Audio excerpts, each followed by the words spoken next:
Alright, we are back. This is the 5th episode on Speculum Mors, and on this one I am not necessarily giving a tutorial, but I just want to give you some advice of problems I had when bringing over, like, say, custom assets or assets that are not in the CryEngine 3 kit already. And there was a few. It took me a while to kind of figure it all out. But once I got it all figured out, it wasn't so bad. So I think the first problem I had, and it was probably the biggest problem, I didn't realize it, is that I use Windows 7. And when you work with CryEngine, if you want to save materials and such, the best thing to do is always run it as administrator. Which is great normally, but like for instance when you're making your own custom materials or citing the materials from your assets from say 3ds Max and sending it over to CryEngine, there's a plugin for Max if you use it, which makes it real simple. But also it runs CryEngine 3 but not the main CryEngine, I guess you could say, so you still have to run that as administrator, and it's kind of difficult to do. So what I did is I set up a whole new Windows profile on my computer that is the administrator, so I don't have to worry about that, and I just pretty much use it for my development now.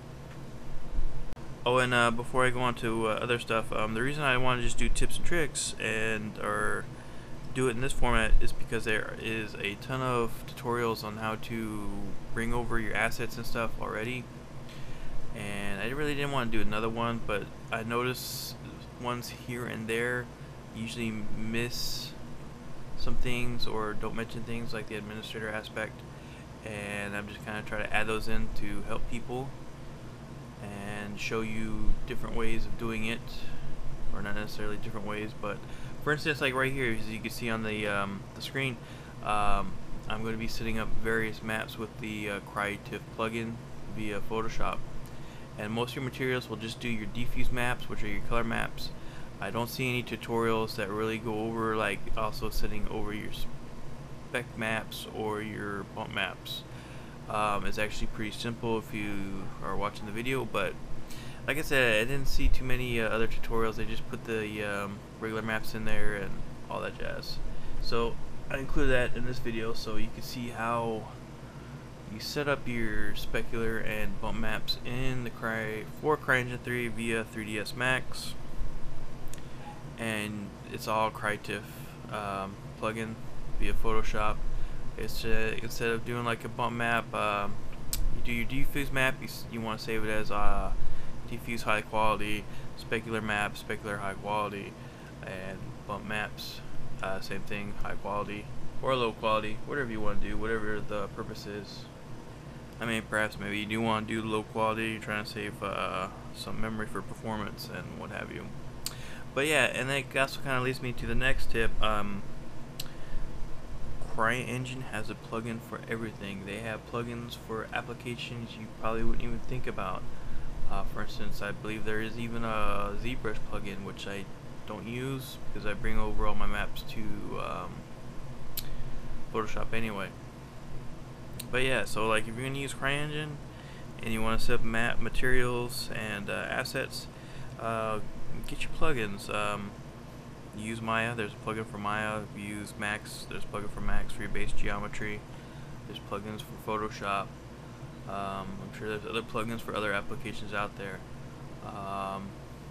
From what I understand, CryEngine, it seems to be Crytek seems to be very proactive in getting plugins out for just about any application you're using for game development.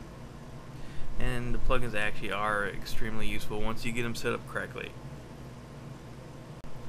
And another tip I think a lot of people might overlook when they are doing their asset creation is you really got to make sure your UVs are set correctly, that you've done a good job laying them out, pieces are put together, and because if not, you will get errors in when you say switching over to like the Cry shader in when you set up your materials on 3ds Max. You will get errors and warnings if your UVs are not set correctly. And the thing is that Crytiff will still export it. You might not be able to see it necessarily, but it's very important you set your UVs up correctly or do a halfway decent job with it, or you will get warnings, and when you attempt to bring them over, you might have some unforeseen rendering complications. Also, another tip is you gotta set up your proxies. You gotta set up like the proxies are used as a collision detection, and you gotta set up like a whole new mesh, like I'm doing here, around your structure, and you also gotta set it up via your materials as well. Now, do you necessarily have to set up your proxies? No, you don't, but it's always a good habit to get into when you're bringing over assets.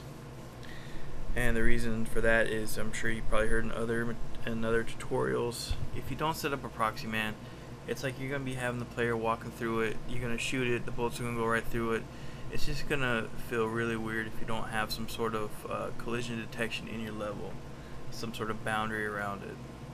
I'm setting up a real basic proxy for this video because I don't think too many people will be playing my level, but it's there to be there. It's I think one of the easiest ways to, or at least most accurate way to set up a proxy is usually just make a copy of whatever the basic geometry is in Max or Maya. You know, like make a copy and then just use your scaling tool and increase it a little bit if you want a really detailed proxy. But obviously, for those who are familiar with like computer science, the more detail you have, the more sides you have on this proxy that's not going to be seen anyway can and will impact performance if you have too much of it. Of course, maybe one day, you know, processors will get so advanced that won't be an issue anymore, but we still gotta worry about it now. But like I said, do not take this as an actual tutorial. These are just some problems I had ran into personally. It might not cover problems you are facing during your asset creation, and then if you are having a problem and you can't find an answer, you really are just gonna have to problem solve and figure it out. It's really not too difficult. I guess the best way to do it, to learn how to do it, and what I was doing is repetition. Like I would set up my base geometry, and it'd have my UV maps already and set to go. Like as you saw earlier with like when I was doing one of the headstones. And once I got all that ready to go, you know, I'd bring it over to Max, save it, and you know, just follow the steps over and over again. There is a lot of reference material out there for exporting assets over. Cryengine 3 Cookbook is a book out on Amazon that's very good, but it does kind of, the way it's paced, it might throw some people off, but still a very good reference material. Also, I think Mr. Pinto, who has a lot of experience with Cryengine, he has a little video tutorial on eat3d.com's website. You should definitely check that out. That was very useful for me. And also liked another guy's site, I can't remember the top of my head, but it's in my likes right now. If you go to my YouTube page, he goes over setting it up very nicely. But as you can see right now, I'm just making a real simple proxy box for this house, which I was just doing it real quick. I wasn't really looking for detail aspect on it. Just a simple boundary box for this house, and just to show you how to really kind of set this up for Cryengine 3. Once you have everything set up correctly and name everything correctly, that's another thing. If it's going to be a proxy, call it proxy. Also, another tip, if you're still listening, move all your materials after you have it saved. Like, you know, you made all your Crytiff files out of Photoshop, you got your base geometry and everything ready in Max. before you export it, make a little file in your CryEngine, where your program files, wherever you have your CryEngine, your executables and everything at. Usually try to save it in your objects folder. One thing I can mention right now is when you first get your CryEngine, everything's like packed in their little packs. One way to open it and access it a lot easier is if you get like a WinRAR and actually open up that objects packed in the game folder in your CryEngine folder, and put that in the game area, and from there you can really access it and move things in and out as you need it. As you can see, I have set up a real basic boundary box or proxy around this house, and we are now setting up the CryEngine exporter in 3ds Max. And it's once you get to this point, if everything's looking good, you got like that transparent box around your model. It is all gravy from here, pretty much. And all it is a matter of clicking the various export button, and make sure you have that saved in the CryTev folder like I was just talking about, and create your materials. And you can pull that into the editor, which hopefully we'll be doing in a few minutes, and you'll see the end result. But it's just practice makes perfect. Let's be honest, if you're doing this for the first time, you're probably gonna make a few mistakes. Make a saving point, just do it over. If you get lost, just start over from the beginning.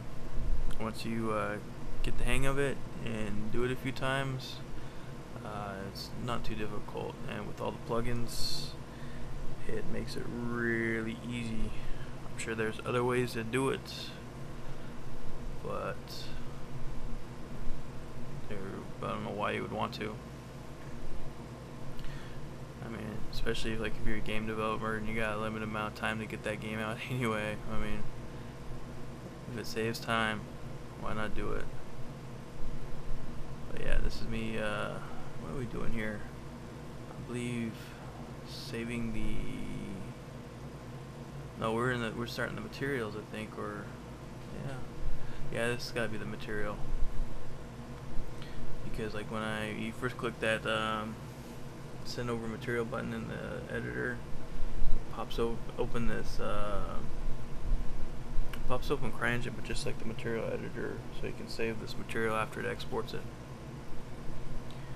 Which is one of the things I was having trouble when I was first trying to make assets. I got to this point to make my material for CryEngine 3, and I was unable to save it, and it's because I was not running the application as administrator, even though I had the main sandbox running as an administrator, which is also the reason why I just went ahead and set up an administrator profile on my Windows.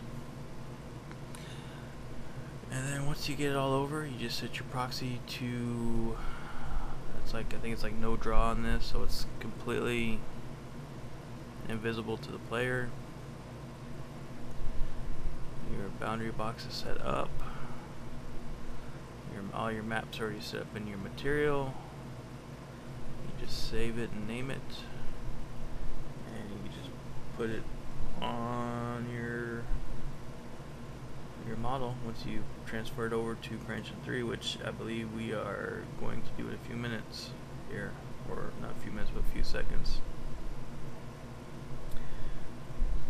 So here we go. We open up the objects. I made a file in the objects folder for my level. I'll lay it out here. As you can see, there's no material assigned to it yet. It looks like a big red box. I'll just pull up the save material where I saved the geometry for this. It should be all in the same folder, so you're not having to look for it. Assign material. It's on there, kind of small. We'll scale it up.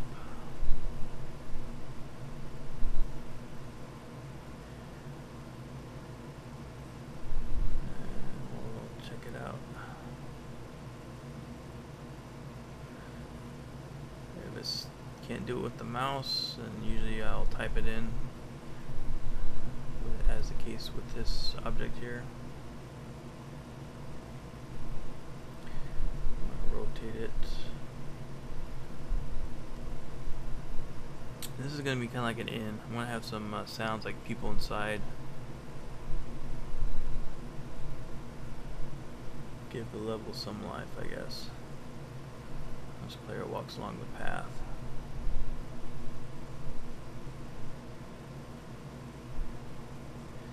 That's pretty much all the tips that I can think of, guys. There we go. Type it in. And add a few lights because this level is going to be at nighttime. There you have it. Well, I thank you guys for stopping by. I should have the new video up shortly as well. We're really getting close to the end of this level. Still got some more detail work to do. And thanks for stopping by, guys.